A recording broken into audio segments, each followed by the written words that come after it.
중학교에 입학하기 전에 있었던 이제 그 반배정을 위한 예비 소집일 때였습니다. 이제 선생님께서 한 명씩 학생들을 부르시면서 이제 확인을 하셨는데, 드디어 이제 기다리던 제 이름이 들려왔습니다. 강재성, 그래서 네라고 대답하면서 앞으로 나가는데, 저쪽 반대쪽에서 또 다른 학생이 대답을 하면서 앞으로 나오는 거였습니다. 그래서 뭐지? 이렇게 생각하고 있는데, 그때 선생님께서 다시 이름을 불러주셨습니다. 장대성. 선생님이 부르셨던 이름은 강재성이 아니라 장대성이었던 겁니다. 하필이면 좀 비슷한 이름이 있을 줄이야. 이제 지금 생각해 보면 참 웃긴 일인데 그 당시에는 또 무지 창피한 일이기도 했습니다. 괜히 앞으로 나가가지고 그렇죠. 그런데 또 이제 그 친구가 몇 년 후에는 또 제가 다니는 교회에 등록하면서 또 친한 그런 사이가 되기도 했습니다. 오늘 본문에도 보면 이렇게 비슷한 이름의 그런 도시가 나옵니다. 그러니까 어떤 도시냐면 비시디아 안디옥이라는 이제 도시죠.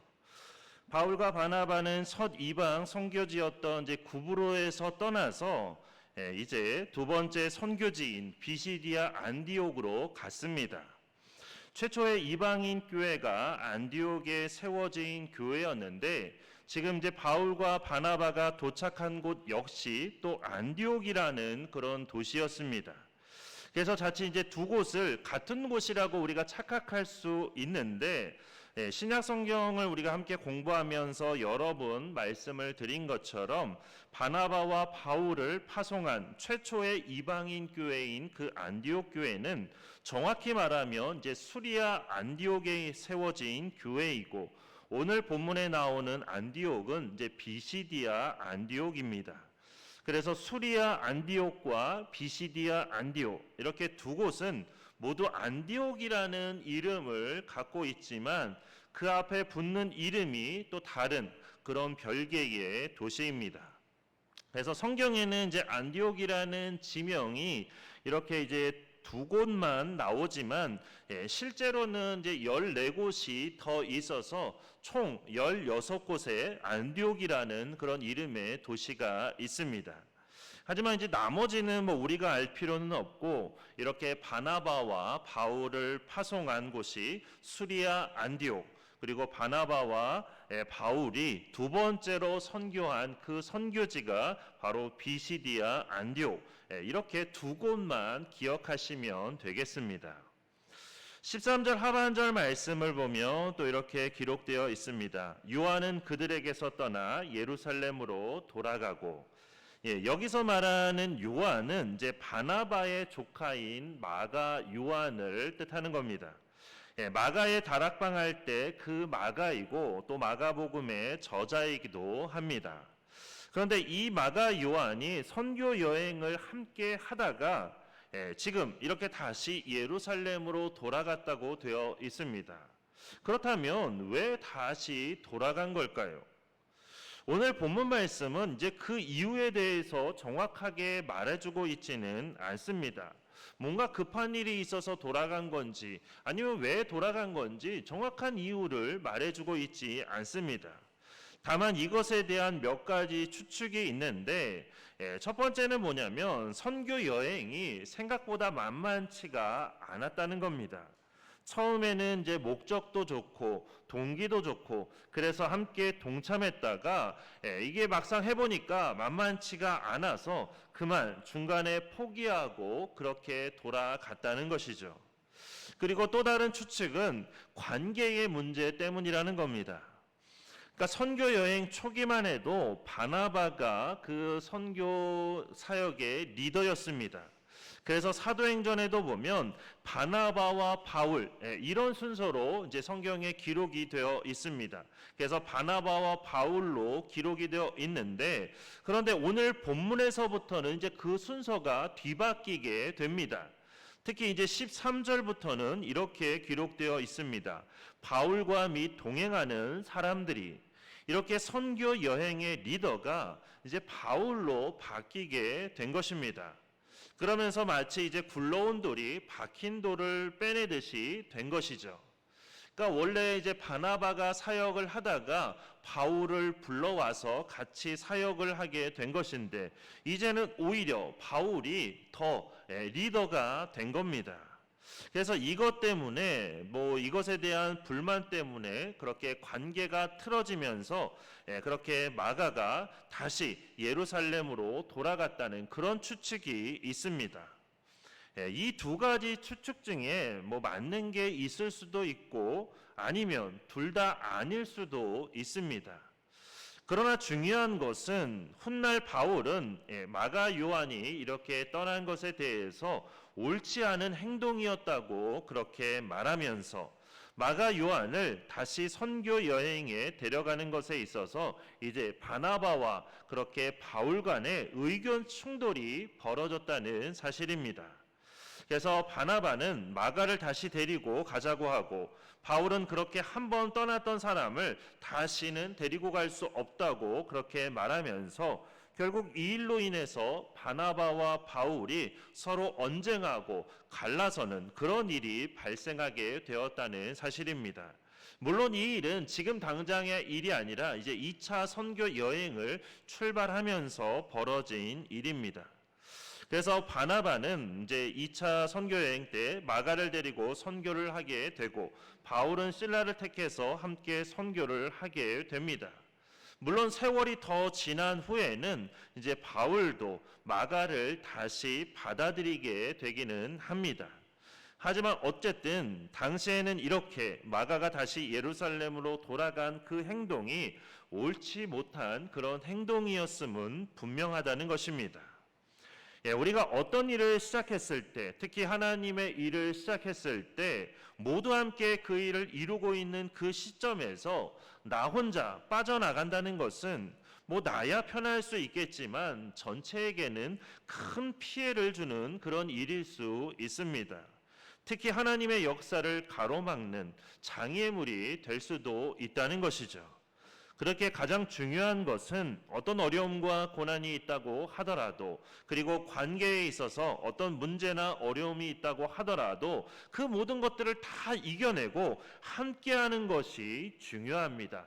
마지막까지 하나님께서 맡기신 그 사명을 마지막까지 최선을 다해서 감당하는 것이 중요하다는 말씀입니다. 그러니까 어떤 일에 있어서 그만두고 빠져나갈 때도 그에 맞는 타이밍이라는 게 있는 거죠. 그래서 대체로는 다 이제 연말이 지나고 연초가 될 때 이제 그만두는 분들은 그만두게 되고 다시 할 분들은 하게 되고 그처럼 이렇게 그만두고 다시 시작하게 되는 그런 타이밍이 있기 마련입니다. 그래서 그때 그만두거나 다시 시작하거나 그런 일들이 이루어져야 하는데 이제 그걸 무시한 채 이렇게 내 필요에 따라서 아무 때나 그만두는 것은 너무나 무책임한 그런 일이기 때문이죠. 특히나 사람의 일도 그럴진데 하나님의 일을 하면서는 우리가 더욱 그래서는 안 된다는 말씀입니다.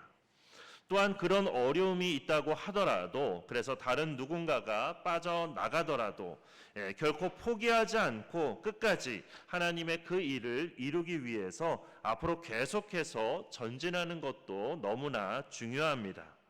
그래서 바나바와 바울은 그렇게 마가가 떠났지만 그래서 그것 때문에 사역이 흔들리고 어려움을 겪을 수도 있었지만 그래도 바나바와 바울은 믿음이 굳건한 사람들이었기 때문에 결코 흔들림 없이 그렇게 선교의 여정을 이어갈 수 있었습니다. 그러니까 사명자의 본분이란 바로 이런 거죠. 어떤 상황에도 흔들리지 않고 묵묵히 가야 할 길을 마지막까지 최선을 다해서 가는 것, 이것이 바로 사명자의 본분입니다. 그런 면에서 이렇게 또 교회가 어려움을 겪었음에도 불구하고 또 끝까지 남아서 교회를 지키는 우리 성도님들이 얼마나 또 감사한지 모릅니다. 아마 하나님께서도 그것을 기억하시고 크게 기뻐하시리라 믿습니다. 또한 성령께서도 앞으로 우리 가운데 크게 역사하실 줄 믿습니다. 그렇게 우리가 다시 일어설 뿐만 아니라 앞으로 힘차게 다름질하는 우리 성도님들과 우리 샘교회가 되기를 간절히 축원합니다. 본문 16절에서부터 41절까지는 이제 바울이 회당에 모여 있던 사람들에게 복음을 전하는 내용의 말씀입니다. 그래서 바울은 과거에 있었던 역사 중에서 중요한 몇 가지를 짚어가면서 이제 그것을 중심으로 그렇게 복음을 전하고 있습니다. 가장 첫 번째는 17절 말씀처럼 하나님께서 이스라엘을 택하시고 애굽에서 그들을 인도해 내셨다는 사실입니다.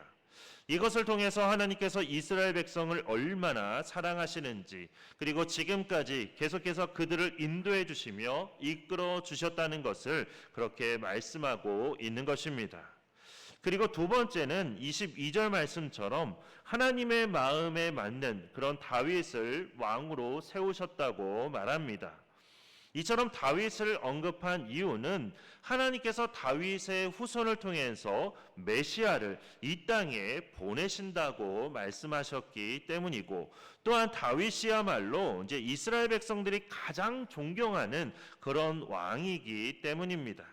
그래서 이렇게 다윗을 언급하면서 하나님께서 약속하신 대로 다윗의 후손으로 이 땅에 오신 구원자 예수를 이 땅에 보내주셨는데, 그리고 구원자가 이 땅에 오셨는데 그가 바로 예수 그리스도라고 말하면서 모든 것이 하나님의 예언의 성취임을 그렇게 언급하고 있는 것입니다. 그리고 세 번째는 예수님의 십자가의 죽음과 부활이 어떤 의미가 있는지, 다시 말해서 그 모든 것까지도 우리의 구원을 위해 하나님의 예언에 따라 이루어진 일이라면서 여러 구약의 말씀들을 인용해서 그렇게 설교하고 있습니다. 그러면서 마지막에는 예수 그리스도를 믿지 않으면 구원받을 수 없고 결국에는 멸망의 길로 갈 수밖에 없다고 그렇게 말합니다. 바울은 이렇게 중요한 부분들을 짚어가면서, 그리고 구약 성경을 인용하면서 지혜롭게 그렇게 복음을 전했습니다. 그래서 42절 말씀을 보면 이처럼 바울이 전한 복음을 듣고는 사람들이 뭐라고 말하냐면 다음 안식일에도 이 말씀을 해달라고 그렇게 요구합니다. 그만큼 은혜를 받았다는 것이죠. 은혜 받은 그 말씀을 또 해달라고 요구하고 있는 것입니다. 우리가 어떤 책을 봤을 때 그 책에 감명이 깊게 보게 되면 그 책을 다음에 또 보게 되죠. 드라마도 마찬가지로 어떤 드라마를 보고 너무나 감명 깊게 그 드라마를 보면 드라마를 또 보는 사람들이 있습니다. 그래서 어떤 드라마는 5번 이상 본 사람들도 있다고 하는데 저는 잘 이해는 되진 않지만 너무 감명을 많이 받았나 봅니다. 어쨌든 설교 말씀을 듣고 그 설교를 다음에 또 해달라. 그것은 그만큼 그 설교의 은혜를 받았다는 것이죠. 근데 저는 아직까지는 그런 말을 들어본 적은 한 번도 없습니다. 그 설교 다음에 또 해주세요. 그런 말을 들어본 적은 없습니다. 어쨌든 그만큼 그렇게 그렇게 은혜를 받았기 때문에 다음 안식일에도 그 말씀을, 복음에 관한 그 말씀을 또 해달라고 요구를 하죠. 그리고 43절 말씀처럼 많은 사람들이 바울과 바나바를 따르게 되었고, 바울과 바나바는 그들에게 항상 하나님의 은혜 가운데 있으라고 권합니다. 이처럼 은혜 가운데 있는 것이 너무나 중요합니다. 왜 중요한지는 이따가 이제 말씀을 통해서 보시면 아시게 됩니다. 자, 이 말씀을 보면서 이제 바울과 바나바가 지혜롭게 복음을 전해서 그들이 하나님을 믿게 되었다. 우리가 이렇게 생각할 수 있습니다. 물론 이제 그것도 중요하죠. 복음을 전할 때 그냥 대충 전하는 것보다 지혜롭게 복음을 전하는 것 중요합니다. 하지만 우리가 생각해 봐야 될 것은 과연 그들이 여기서만 이렇게 복음을 전했냐 하는 것이죠. 그렇지는 않다는 겁니다. 다른 곳에서도 똑같이 지혜롭게 복음을 전했습니다. 하지만 지난주 말씀처럼 첫 번째 선교지였던 그 구브로 섬에서는 단 한 사람의 결실밖에는 얻지 못했습니다. 총독 서기오 바울, 그 한 사람만 예수를 믿게 되었다는 것이죠. 그런데 오늘은 이렇게 또 많은 결실을 얻게 되었습니다. 뭐 다른 복음을 전해서 그런 게 아니라 같은 복음을 전했는데도 어떤 곳에서는 많은 사람들이 믿게 되었고 어떤 곳에서는 한 사람만 믿게 되었고 이런 일들이 있게 되었다는 것이죠. 과연 이게 무엇을 뜻하는 걸까요? 결국 모든 구원의 역사는 우리가 이루는 것이 아니라 하나님께서 이루어 가신다는 뜻입니다. 그렇게 우리에게 있어서 중요한 것은 우리가 복음을 전하면서 왜 나는 복음을 전하는데 이렇게 결실이 적을까? 그러면서 그것 때문에 낙심할 필요가 없다는 것이죠. 그리고 또한 나는 복음을 전할 때마다 이렇게 많은 사람들이 믿게 됐어. 이거 다 내 능력이지. 이러면서 결실이 많다고 해서 자만해서도 안 된다는 사실입니다. 모든 것은 하나님께서 이루시는 것이기 때문에 우리는 그것 때문에 낙심할 필요도 교만할 필요도 없고 그냥 하나님께서 우리에게 주신 사명에 따라서 어떤 상황에서든지 최선을 다해서 순종하며 복음을 전하기만 하면 되는 것입니다. 그러면 하나님께서 우리를 아름답게 사용하실 것입니다. 그렇게 바울과 바나바가 낙심하지 않고 자만하지 않고 항상 최선을 다해서 순종하며 그렇게 복음을 전했던 것처럼 우리도 이러한 순종을 통해서 우리 가운데 이루시는 하나님의 놀라운 구원의 역사에 아름답게 쓰임받는 우리가 되기를 간절히 축원합니다. 바울과 바나바가 비시디아 안디옥에 있는 회당에서 처음 복음을 전했을 때 놀랍게도 많은 사람이 복음을 듣고 예수 그리스도를 믿게 되었습니다. 그러면서 이제 다음 안식일에도 같은 말씀을 전해달라고 했는데 본문 44절 말씀을 보면 그 다음 안식일에 얼마나 많은 사람이 모였는지 조금 이제 과장해서 온 시민이 거의 다 하나님의 말씀을 듣고자 그렇게 모였다고 되어 있습니다. 정말 놀라운 그런 일이죠. 그런데 좋은 일에는 항상 방해되는 일이 있다는 그런 호사다마라는 말처럼 이렇게 많은 사람들이 복음을 듣고 구원을 받게 되는 그 은혜로운 모습을 보면서 오히려 그것을 시기하고 질투하는 사람들도 있었습니다. 그게 누구냐면 바로 45절 말씀처럼 유대인들, 좀 더 정확하게 말하면 유대교를 따르는 유대주의자들이었습니다. 이 유대주의자들은 많은 사람이 바울과 바나바를 따르면서 복음을 믿게 되자 시기가 가득해서 바울이 말한 것을 막 반박하고 비방하기 시작했습니다. 그러자 46절 말씀처럼 바울과 바나바가 그들을 향해서 이렇게 담대하게 말합니다. 하나님의 말씀을 마땅히 먼저 너희에게 전할 것이로되 너희가 그것을 버리고 영생을 얻기에 합당하지 않은 자로 자처하기로 우리가 이방인에게로 향하노라. 그러니까 유대주의자들은 하나님을 섬기는 자들입니다. 그래서 사실은 이방인들보다도 구원에 더 가까운 그런 사람들입니다. 그들이 정말로 하나님을 제대로 섬기고 하나님의 말씀을 잘 믿고 따랐다면 그러면 오히려 이방인들보다도 먼저 예수 그리스도를 믿어야 했습니다. 하지만 그들은 그러지 않았죠. 구약 성경에 분명하게 예언되어 있는 그 예수 그리스도를 믿지도 않았을 뿐만 아니라 오히려 십자가에 못 박고 또 이렇게 복음을 전하는 바울과 바나바를 방해하면서 성령의 역사를 그렇게 거역했습니다. 그래서 바울과 바나바는 어쩔 수 없이 이제는 이방인들에게로 향할 수밖에 없다고 그렇게 말합니다. 그러니까 참 안타까운 일이죠. 자신의 민족들이 있음에도 불구하고 그 민족들이 거부하기 때문에 민족이 아니라 이방인을 향할 수밖에 없는 그런 안타까운 일이 벌어지고 있는 것입니다. 그런데 성경에는 사실 이와 비슷한 사례들이 또 있습니다. 정말로 은혜를 받을 수 있는 그런 자리에 있으면서도 그 은혜를 누리지 못한 사람들이 있는데 누가 그러냐면 바로 야곱의 형인 에서가 그랬고 또 야곱의 장남인 르우벤이 그랬고 또 다윗보다 먼저 왕이 된 사울 왕이 그랬습니다. 하지만 결국에는 그들 모두 자신이 받은 그 은혜가 얼마나 귀한 것인지를 모르고 그냥 함부로 했다가 결국 그 은혜를 모두 잃고 말았습니다. 그리고 이건 오늘 본문에 나오는 유대주의자들도 마찬가지입니다. 그런데 우리는 이런 유대인들을 보면서 그들의 어리석음을 우리가 한탄할 수 있습니다. 하나님 좀 하나님 믿는다면 좀 제대로 좀 믿고 그래서 또 구원도 좀 받지 왜 그러는지 우리가 이해할 수 없고 그들을 향해서 막 한탄하면서 그렇게 이야기할 수 있습니다. 그런데 안타까운 사실은 오늘날 교회 안에도 이런 일들이 여전히 벌어지고 있다는 사실입니다. 우리가 받은 그 구원의 은혜를 너무나 소홀히 여기며 교회를 떠나고 믿음을 저버리는 사람들이 너무나 많다는 사실입니다.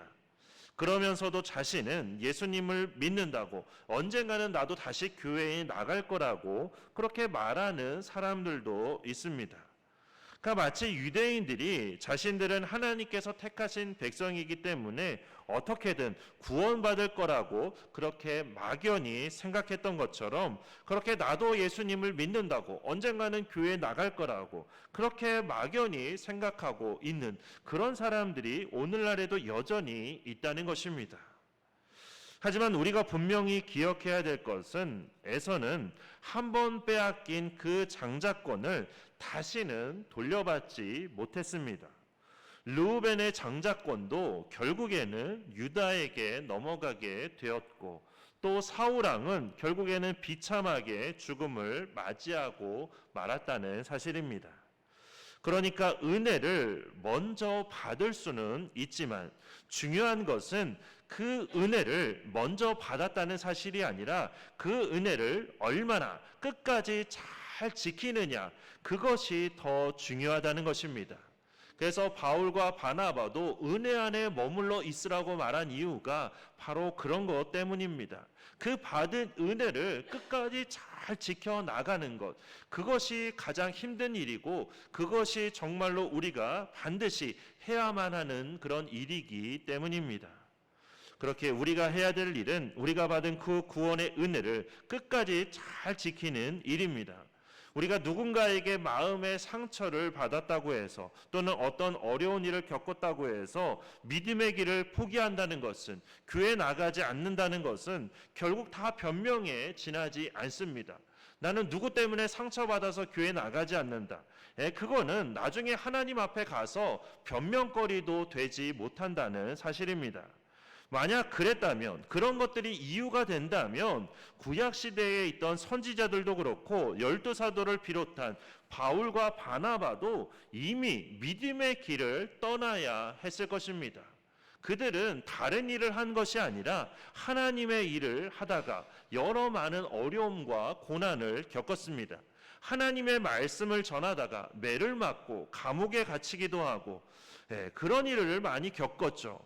하나님의 일을 하면서 내가 왜 이런 일을 겪어야 합니까? 그러면서 교회를 떠날 수 있는 그런 상황이지만 그러나 그들은 그게 아니었다라는 거죠.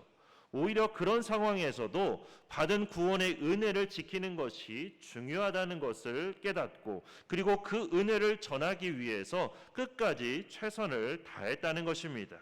그렇게 우리도 이 사실을 기억하면서 우리가 어떤 상황에서도 흔들리지 않고 믿음의 길을 굳건히 걸어가는 그런 우리가 되기를 바랍니다.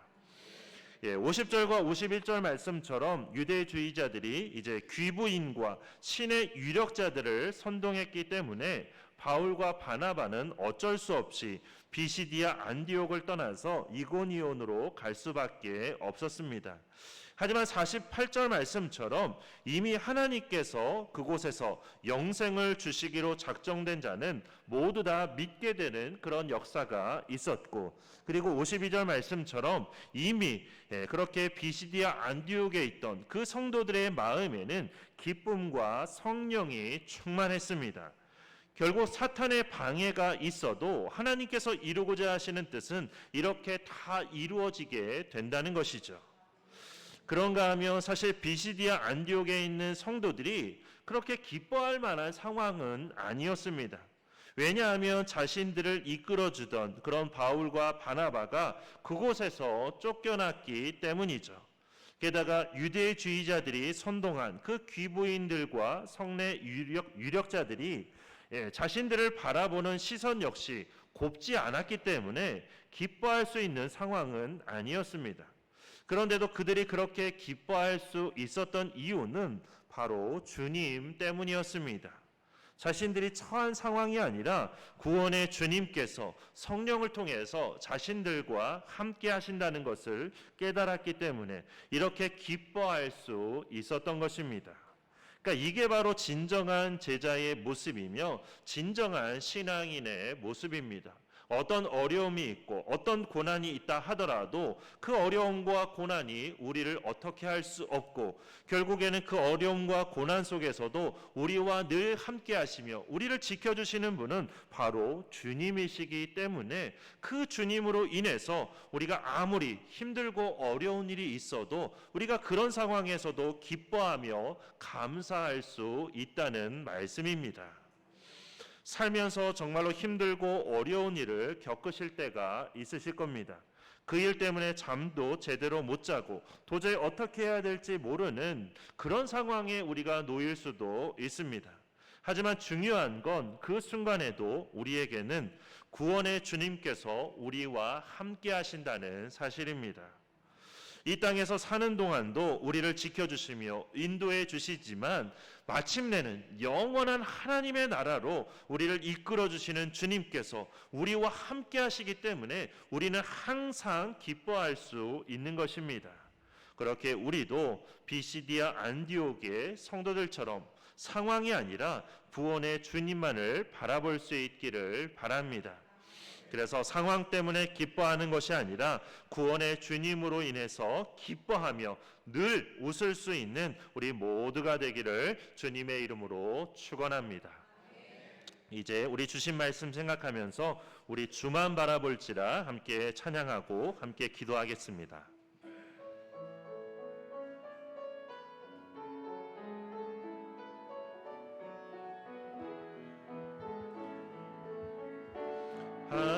하나님의 사랑을 사모하는 자, 하나님의 평안을 바라보는 자, 너의 모든 것 창조하신 우리 주님이 너를 얼마나 사랑하시는지 하나님께 찬양과 경배하는 자, 하나님의 선하심을 닮아가는 자, 너의 모든 것 창조하신 우리 주님이 너를 자녀 삼으셨네.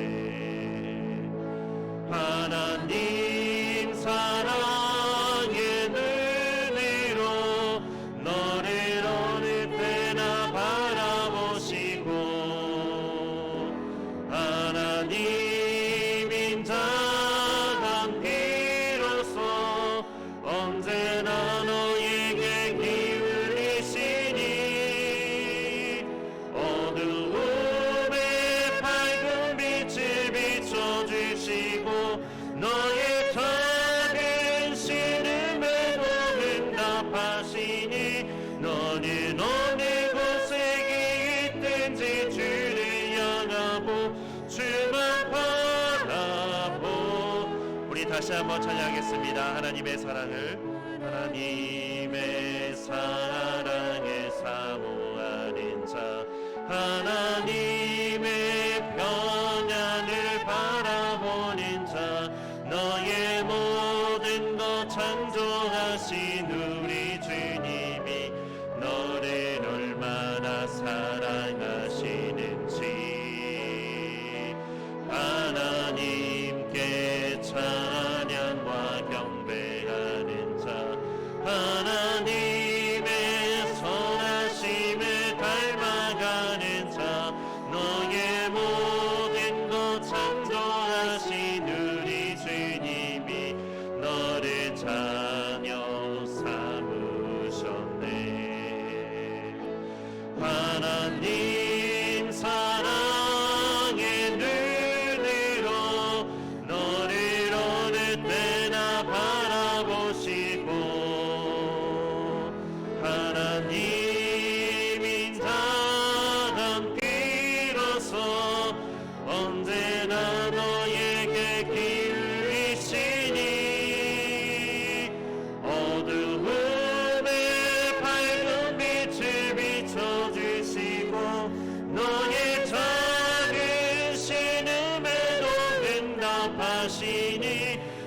너는 어느 곳에 있든지 주를 향하고 주만 바라보지. 하나님 사랑의 눈으로, 하나님 사랑의 눈으로 너를 어느 때나 바라보시고, 하나님 인자한 귀로서 언제나 너에게 기울이시니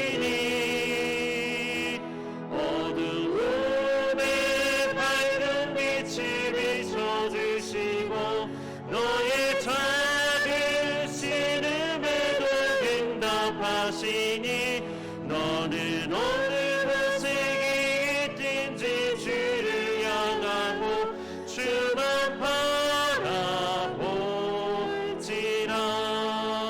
주만 바라보지라.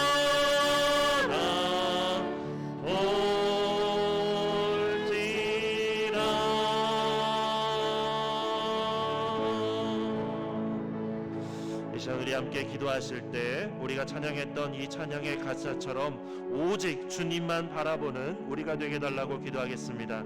그래서 어려움과 고난 가운데서도 우리가 포기하지 않고 우리에게 주어진 사명에 최선을 다하는 우리가 되도록, 또한 우리가 받은 사랑과 구원의 은혜에 우리가 늘 감사하며 그로 인해 늘 기뻐하며 웃을 수 있는 우리가 되고, 그리고 무엇보다도 끝까지 우리가 받은 그 은혜를 잘 지켜나가는 우리가 되게 해달라고, 그렇게 우리를 이끌어 주시기를 이 시간 우리 주여 한번 크게 외치고 함께 통성으로 기도하겠습니다. 주여!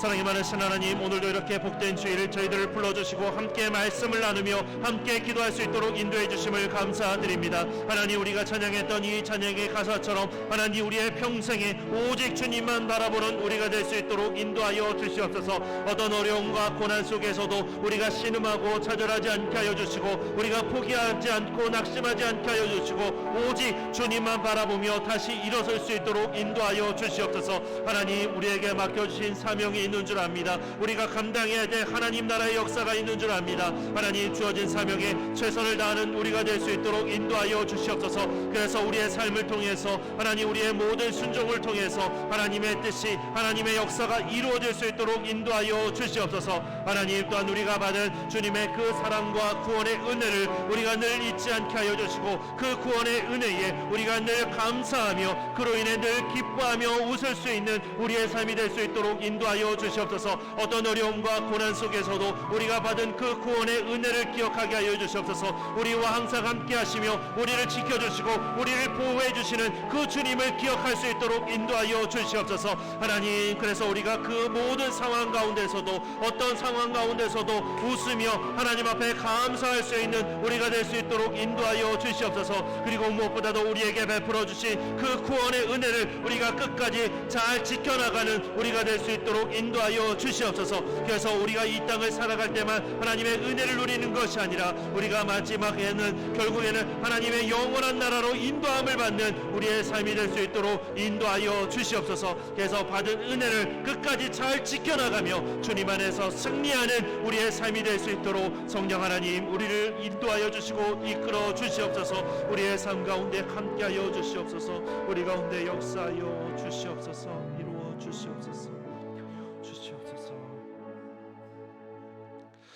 사랑의 하나님, 오늘도 이렇게 귀한 시간을 우리에게 허락하여 주시고 또 말씀에 의지해서 함께 기도하게 하여 주심을 감사드립니다.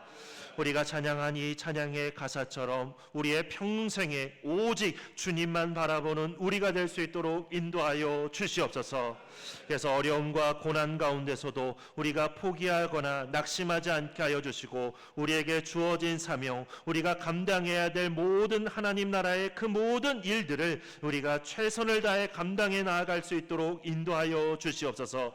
그래서 우리의 삶을 통해서 하나님의 놀라운 영광의 역사가 나타날 수 있도록 인도하여 주시옵소서.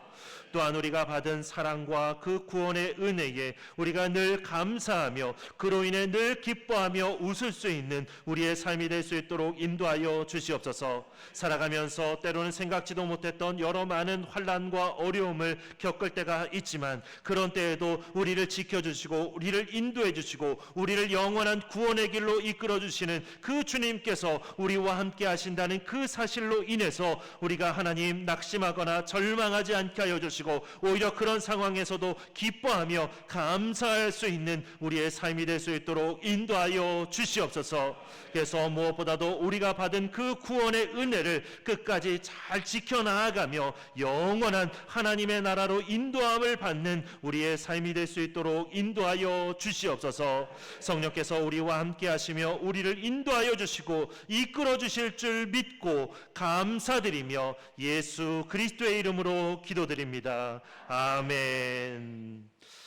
이제는 영원한 생명으로 인도하시는 예수 그리스도의 은혜와 흐르는 눈물을 닦아주시는 하나님 아버지의 크신 사랑과 그 모든 은혜와 사랑을 깨닫게 하시는 성령의 인도하심과 역사하심이 주만 바라보면서 주어진 사명에 최선을 다할 뿐만 아니라 이미 받은 구원의 은혜에 늘 감사하며 끝까지 그 은혜를 잘 지키기로 다짐하는 주님의 모든 백성들과 그 삶의 자리 위에 그리고 우리 샘교회 위에 이제로부터 영원토록 함께 계시기를 간절히 축원하옵나이다. 아멘.